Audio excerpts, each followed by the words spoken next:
नमस्कार दोस्तों, मैं सौरभ अग्निहोत्री, स्वागत है आप सभी का। आज हम देखते हैं मध्य प्रदेश में चंदेल वंश के बारे में तथा उसके आगे की कहानी। आज हम देखते हैं मध्य प्रदेश के इतिहास से संबंधित। तो जो चंदेल शासक थे, आरंभ में ये प्रतिहारों के सामंत थे। ठीक है, क्वेश्चन पूछ सकता है चंदेल किसके सामंत थे, तो प्रतिहारों के सामंत थे और स्वयं को चंद्र देवता एवं काशी के है गहरवार नरेश के राज पुरोहित की पुत्री हेमवती की संतान मानते थे। ठीक है, लोक मान्यताओं के अनुसार इनका जो निवास स्थान था वो छतरपुर के मनियागढ़ से संबंधित था। जैसे एक बार क्वेश्चन पूछा था शुंगों का, तो उज्जैन था। वैसे ही पूछ सकता है कि चंदेलों का जो निवास स्थान कहाँ था, तो छतरपुर जिले के मनियागढ़ से संबंधित था। किंतु पुरालेखों के अनुसार इस वंश की राजधानी खरजुरवाहक अर्थात खजुराहो थी। ठीक है, ऐतिहासिक दृष्टि से चंदेल वंश का जो संस्थापक माना जाता है वो नन्नुक था, जिसने 9वीं शताब्दी के आरंभ में कन्नौज के प्रतिहार शासकों के सामंत के रूप में खजुराहो के पास शासन किया था। इसके पश्चात उसका पुत्र वाकपति जो था वो राजा बना था। तो कुछ अभी यहाँ पर हमने दो राजाओं के बारे में देखा, वाकपति और नन्नुक के बारे में। तो नन्नुक का पुत्र हो गया वाकपति और ये किसके सामंत थे, तो प्रतिहारों के सामंत थे। वाकपति अपनी सैन्य क्षमताओं और बुद्धिमत्ता के लिए प्रसिद्ध था, जिसने अपना राज्य विंध्य पर्वत तक विस्तृत किया था और विंध्य पर्वत को उसका आनंद धाम कहा गया है। तो क्वेश्चन पूछ सकता है कि विंध्य पर्वत का को किसका आनंद धाम कहा गया था, किस राजा का आनंद धाम कहा गया था, तो वाकपति का, जो कि चंदेल राजा था। ठीक है, वाकपति का पुत्र जयशक्ति या जेजाज या जेजा हुआ, जिसके नाम पर चंदेलों का प्रदेश जेजाक भुक्ति अर्थात वर्तमान बुंदेलखंड कहलाया। तो क्वेश्चन पूछ सकता है जेजाक भुक्ति किसके नाम पर रखा गया है, तो जयशक्ति के नाम पर रखा गया, या फिर बुंदेलखंड किसके नाम पर रखा गया है, तो किसके नाम पर, जेजाक भुक्ति, जिसको वर्तमान बुंदेलखंड भी कहा जाता है। ठीक, जय शक्ति के पश्चात उसका भाई विजय शक्ति या बिज्जक राजा बना, जिसने आसपास के कुछ क्षेत्रों को जीतकर चंदेल साम्राज्य का विस्तार कर लिया था। ठीक है, उसके पश्चात उसका पुत्र राहिल गद्दी पर बैठा, जिसने महोबा को जीत लिया। ठीक है ना, और राहिल के बाद उसका पुत्र हर्षदेव खजुराहो का शासक बना। यहाँ पे प्रश्न आपको कभी कभी क्वेश्चन पूछ देता है कि कौन सा शासक किस वंश से संबंधित था, तो आपको याद रखना है। यहाँ पर हमने देखा नन्नुक, उसके बाद वाकपति, उसके बाद हमने जय शक्ति, विजय शक्ति, राहिल और हर्षदेव को देखा। और हर्षदेव के शासनकाल में चंदेलों की गणना उत्तरी भारत के शक्तिशाली राजवंशों से की जाने लगी। वहीं 925 ईस्वी में हर्षदेव का पुत्र यशोवर्मन या लक्ष्मण वर्मन सिंहासन पर बैठा था। ठीक है, तो यहाँ पर दो और राजाओं के नाम आए, यशोवर्मन और लक्ष्मण वर्मन। ठीक है, फिर खजुराहो के शिलालेखों में यशोवर्मन की हिमालय से लेकर मालवा तक और कश्मीर से बंगाल तक विस्तृत विजय अभियानों की प्रशंसा की गई है। अर्थात यहाँ पर ये जानकारी मिलती है कि यशोवर्मन एक प्रतापी राजा था और इन पुरालेखों में उसके गोंड, कोशल, कश्मीर, मिथिला, चेदी और गुर्जर प्रदेशों एवं कलिंजर जिले पर विजय का वर्णन किया गया है। ठीक है, तो ये हमने देखा यशोवर्मन के विजय के बारे में। उसके बाद खजुराहो मंदिर जो था उसके बारे में थोड़ा सा देख लेते हैं। तो चतुर्भुज मंदिर जो खजुराहो में है, तो देवपाल से यशोवर्मन को विष्णु की प्रतिमा प्राप्त हुई, जो देवपाल के पिता को कांगड़ा नरेश नरेश शाही से प्राप्त हुई थी। शाही ने यह मूर्ति भोज या तिब्बत के राजा से प्राप्त की थी। इस प्रतिमा की स्थापना के लिए यशोवर्मन ने खजुराहो के भव्य मंदिर का निर्माण कराया था, या खजुराहो में एक भव्य मंदिर का निर्माण कराया था, जिसे हम आज वर्तमान में चतुर्भुज मंदिर के नाम से जानते हैं। अब यशोवर्मन का जो पुत्र था धंग, ये भी बहुत ही प्रतापी राजा था और इसको कहते हैं कि यह चंदेल वंश का सर्वाधिक प्रतापी राजा था। तो उसने अपने पिता से प्राप्त राज्य का अधिक विस्तार किया और अधिक विस्तार किया और प्रतिहार राजाओं की अधीनता से मुक्ति प्राप्त कर उसने पूर्वी राज्य पर अधिकार कर लिया और उसने पाल शासकों के अधीन बनारस पर अधिकार कर लिया था तथा आंध्र, कुंतल, कौशल के राजाओं से भी युद्ध किया था और 954 ईस्वी के खजुराहो शिलालेख के अनुसार उसने कलिंजर से मालव नदी जो बेतवा है वहां तक तथा मालव नदी से कलिंदी नदी यमुना तक तथा कलिंदी नदी से चेदी राज्य की सीमाओं और गोपाद्री पर्वत तक अपने साम्राज्य का विस्तार किया था। कहने का मतलब ये है कि इसने अपने क्षेत्र को और अधिक बढ़ाया था। अब यहाँ पे 2-4 क्वेश्चन और मिल गए हैं कि मालव नदी किसका पुराना नाम है, कालिंदी नदी किसका पुराना नाम है। ठीक है, तो ये भी आपको याद रखना है। और राजा धंग ने जो सुबुक्तगीन के विरुद्ध जयपाल को सहायता भेजी थी।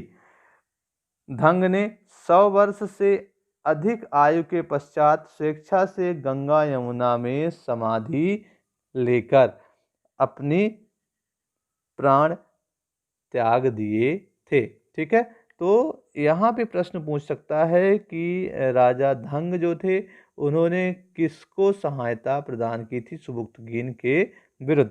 उसके बाद धंग ने ललित कलाओं और विद्वानों को संरक्षण दिया था तथा शासनकाल में खजुराहो में अनेक मंदिरों का निर्माण कराया था। बहुत बार पूछा गया है धंग के द्वारा बनाए गए मंदिरों के बारे में। तो राजा धंग जो थे उनके शासनकाल में खजुराहो के 2 श्रेष्ठतम मंदिरों पार्श्वनाथ और विश्वनाथ का निर्माण कराया गया था। इसके पश्चात राजा गंड चंदेल वंश का सुयोग्य उत्तराधिकारी हुआ और गंड ने आनंदपाल शाही को महमूद गजनवी के विरुद्ध सहायता दी थी और गंड ने अपने शासनकाल के समय खजुराहो में जगदम्बी नामक वैष्णव मंदिर तथा चित्रगुप्त नामक सूर्य मंदिर का निर्माण कराया था। यहाँ पे सबसे ज़्यादा महत्वपूर्ण क्वेश्चन है कि महमूद गजनवी के विरुद्ध किस चंदेल शासक ने सहायता प्रदान की थी। तो यहाँ पे बताना है आनंदपाल ने। वहीं कौन कौन से मंदिरों का निर्माण इसने करवाया था। ठीक है, तो राजा गंड के पुत्र विद्याधर के शासनकाल में चंदोल की जो शक्ति थी वह अपने चरम पर पहुंच गई थी। तो अब हम बात करेंगे विद्याधर के बारे में। तो जो राजा विद्याधर थे तो विद्याधर ने कन्नौज के राजा राजपाल की हत्या उसी के सामंत अर्जुन से करवा दी थी। ये बहुत ही महत्वपूर्ण क्वेश्चन है। उसके बाद इसी कारण 1019 ईस्वी में महमूद ने आक्रमण कर दिया और कलिंजर जो किला था उसको घेर लिया था। विद्याधर ने कूटनीति से काम लेते हुए महमूद से संधि कर ली थी। महमूद गजनवी की बात हो रही है। तथा महमूद गजनवी ने विद्याधर को 15 किले पुरस्कार में दिए और कुछ संपत्ति लेकर वह यहाँ से वापस चला गया था। विद्याधर जो थे उनके द्वारा खजुराहो के कंदरिया महादेव मंदिर का निर्माण कराया गया था। तो हमने देखा गंड के बारे में, हमने देखा राजा धंग के बारे में और हमने अभी देखा विद्याधर के बारे में। ठीक है, तो विद्याधर ने कंदरिया महादेव मंदिर का निर्माण कराया। उसके पश्चात विजयपाल एवं देवबर्मन सत्तासीन हुए और कलचुरी नरेश लक्ष्मी किरण ने देवबर्मन को पराजित किया था, परंतु देवबर्मन के पश्चात सत्तासीन हुए कीर्तिवर्मन चंदेल ने लक्ष्मी किरण पर विजय प्राप्त की थी। पहले लक्ष्मी किरण जीत गया था, बाद में लक्ष्मी किरण हार गया था। तो कीर्तिवर्मन के शासनकाल में कुछ सोने के सिक्के भी प्राप्त हुए थे तथा अपने योग्य सामंत गोपाल की सहायता से उसने राजवंश की खोई जो शक्ति थी उसको प्राप्त कर लिया था। और इसके बाद सुलक्षण वर्मन, जयवर्मन एवं पृथ्वी वर्मन ने भी थोड़ी बहुत ख्याति प्राप्त की थी तथा सिंहासन पर बैठे थे। पृथ्वी वर्मन के पश्चात उसका जो पुत्र था मदन वर्मन गद्दी पर बैठा और साहित्यिक प्रमाण शिलालेखों व प्राप्त सिक्कों से ज्ञात होता है कि उसके शासनकाल में चंदेल पुनः एक राजनीतिक शक्ति बन गए थे और मालवा में विदिशा के समीप चंदेलों ने पुनः आधिपत्य की पुष्टि विदिशा अभिलेख से जानकारी मिलती है। इसमें यह उल्लेख है कि मदन बर्मन राहुल शर्मा नामक ब्राह्मण को 10 हल भूमि दान में दी थी और रीवा जिले के त्योंथर जो तहसील है के पनवार ग्राम में मदन बर्मन द्वारा चांदी के 38 सिक्के प्राप्त हुए हैं, जिनसे ज्ञात होता है कि उसके शासनकाल में कैमूर पर्वत श्रेणी के उत्तर तक बघेलखंड पर चंदेलों का अधिकार था और मदन बर्मन के पश्चात उसका जो पुत्र था परिमार्द देव सत्तासीन हुआ, जो अंतिम योग्य चंदेल शासक था। और परमार्द देव जो था बहुत ही बहादुर भी था।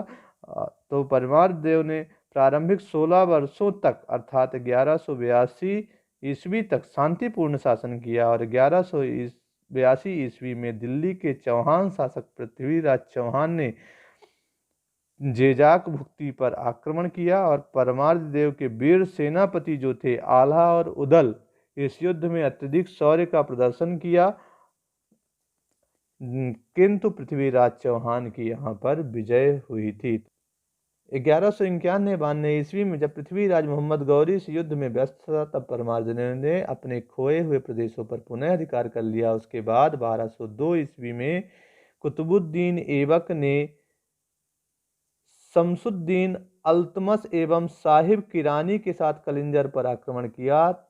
तब परमार्द देव ने उसकी अधीनता स्वीकार कर ली और कुतुबुद्दीन ऐबक के सामने परमार्द देव के कायरतापूर्ण व्यवहार से रुष्ट होकर उसके मंत्रियों द्वारा ही उसकी हत्या कर दी गई थी। ठीक है, तो ये थी कहानी परमार्द देव की। और परमार्द देव का पुत्र त्रैलोक्य वर्मन ने मुस्लिम आक्रमणों का प्रतिरोध करते हुए कलिंजर सहित अपना पूरा साम्राज्य वापस ले लिया था। फिर गर्रापट्ट के अनुसार त्रैलोक्य वर्मन के वर्तमान छतरपुर, पन्ना और सागर जिलों में स्थित स्थानों की भूमि दान में दे दी गई थी। वीरसेन के अजयगढ़ शिलालेख तथा तबकात नासरी से भी इसकी पुष्टि होती है। वहीं रीवा के घुरेटी पट्ट के अनुसार त्रैलोक्य वर्मन ने कलचुरियों को पराजित कर 1212 ईस्वी के आसपास रीवा के समीप क्षेत्रों पर अधिकार कर लिया था। ठीक है, त्रैलोक्य वर्मन का पुत्र जो था वो वीर वर्मन उसका उत्तराधिकारी था और वीर वर्मन का उत्तराधिकारी भोग वर्मन था, जिसने अजयगढ़ के समीपस्थ क्षेत्रों में राज्य किया। और चंदेल वंश का अंतिम जो शासक था यानी ज्ञात शासक हम्मीर वर्मन था। चखारी शिलालेख में हम्मीर वर्मन को कालिंजराधिपति कहा गया है। हो सकता है पूछ दे कि कालिंजराधिपति किसे कहा गया है, तो हम्मीर वर्मन को। और अजयगढ़ के सती शिलालेख में उसे शासक बताया गया तथा 13वीं शताब्दी के अंत में अलाउद्दीन खिलजी ने इस वंश के शासक को समाप्त कर दिया था। तो ये कहानी हमने आज पढ़ी चंदेल वंश के बारे में, जिसमें हमने विद्याधर के बारे में पढ़ा, राजा धंग, राजा गंड के बारे में पढ़ा, वहीं हमने पढ़ा परमार्द देव के बारे में और वहीं हमने पढ़ा हम्मीर वर्मन के बारे में। वहीं हमने नन्नुक के बारे में भी देखा, यशो वर्मन के बारे में भी देखा था, इनके द्वारा बनाए गए मंदिरों के बारे में भी जानकारी प्राप्त की।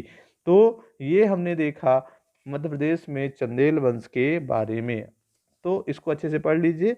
अगली कड़ी में हम पढ़ेंगे राष्ट्रकूट वंश, गुर्जर प्रतिहार वंश का मध्य प्रदेश से क्या संबंध था, या फिर उसके आगे की कहानी देखते हैं। तो अच्छे से पढ़िए इसको और इन सभी क्वेश्चन को याद रखिए, ख्याल रखिए अपना, और हमारे चैनल को लाइक और सब्सक्राइब जरूर से ज़रूर करिएगा। धन्यवाद।